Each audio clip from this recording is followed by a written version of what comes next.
Il y a bien longtemps, la jeune Ina choisit de s'enfuir pour ne pas avoir à épouser l'odieux mari que ses parents lui destinaient. Une affreuse anguille géante. Son ami, le dieu Hiro, décapita l'anguille qui la poursuivait. Mais la tête de l'anguille prophétisa qu'un jour Ina et tous les hommes seraient obligés de l'embrasser pour survivre. En rentrant chez elle, Ina déposa le paquet contenant la tête de l'anguille au sol, malgré les avertissements de Hiro.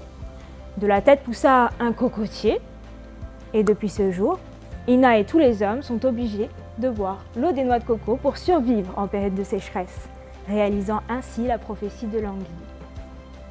Nos élèves connaissent-ils leurs légendes locales?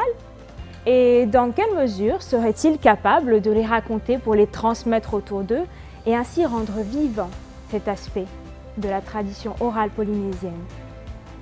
Suite à l'étude de quelques légendes avec ma classe de 5e, j'ai analysé la manière dont les élèves racontent spontanément des histoires en les enregistrant. J'ai utilisé pour cela une grille d'observation divisée en 3 domaines, l'expression verbale, lexico-syntaxique et gestuelle. J'ai ainsi pu noter leurs forces et leurs défauts, de manière à concevoir un programme de remédiation adapté en racontage, c'est-à-dire l'art de restituer à l'oral, sans le lire, un texte littéraire de manière dynamique dans ses propres termes. Comment éviter les répétitions en utilisant des substituts nominaux ou des connecteurs variés logiques? Comment varier la prosodie en fonction des pauses narratives ou des péripéties? Comment alterner les temps du passé en fonction de leurs valeurs? Parallèlement à tout ce travail sur la langue, les élèves ont découvert des récits racontés par leurs ancêtres depuis la nuit des temps. Ils ont pu comparer différentes versions émanant de plusieurs îles et étudier des modulations et des versions modernes de certaines traditions.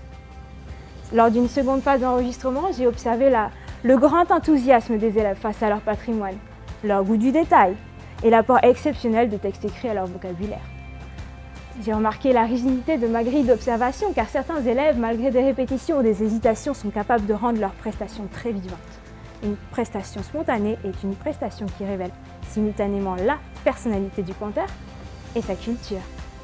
Face au public, leur timidité les empêche de manifester l'expressivité d'un conteur aguerri, mais le goût pour l'analyse des motifs littéraires émanant de leur culture locale les a rapprochés de leur patrimoine, tout en les familiarisant avec une merveilleuse pratique sociale, celle de raconter de belles histoires.